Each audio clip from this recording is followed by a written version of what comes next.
அவங்க இப்ப உடல்நலக்குறைவு காரணமா இன்னைக்கு காலையில, அதாவது மே 5ஆம் தேதி காலையில 10:30 மணி அளவுக்கு காலமாயிருக்காங்களாம். சென்னை தேனாம்பேட்டையில இருக்கக்கூடிய அவங்க வீட்ல இப்ப அவங்களோட உடல் பொதுமக்கள் அப்புறம் பிரபலங்கள் அஞ்சலிக்காக வைக்கப்பட்டிருக்குது. தமிழ் சினிமாவோட காமெடி கிங்னு அழைக்கப்படக்கூடியவர் தான் காமெடி நடிகர் கவுண்டமணி. 80s 90s காலகட்டத்துல நகைச்சுவை அப்படின்னு சொன்னாலே செந்தில் கவுண்டமணி அவர்கள் தான். 1970ஆம் வருஷம் வெளிவந்த ராமன் எத்தனை ராமனடி அப்படிங்கிற படம் மூலியமா தான் கவுண்டமணி அவர்கள் சினிமாவுக்கு அறிமுகமானாரு. அதுக்கப்புறம் 1980 ஆரம்பிச்சு இப்ப வரைக்கும் எக்கச்சக்கமான திரைப்படங்கள்ல காமெடி அப்புறம் குணச்சித்திர கதாபாத்திரம் நடிச்சிருக்காரு.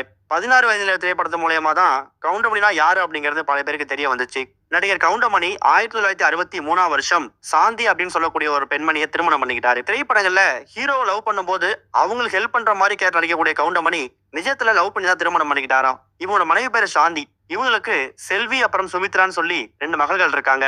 இந்த மாதிரி சுச்சுவேஷன்ல கடந்த சில நாட்களாவே கவுண்டமணி அவரோட மனைவி சாந்தி உடல்நலக்குறைவால பாதிக்கப்பட்டு அதுக்கு சிகிச்சை எடுத்திருக்காங்க. இப்படி இருக்கும்போது சென்னை தேனாம்பேட்டையில கூடிய அவங்க வீட்டுல கவுண்டமணி அவரோட மனைவி சாந்தி இப்ப சிகிச்சை பலனை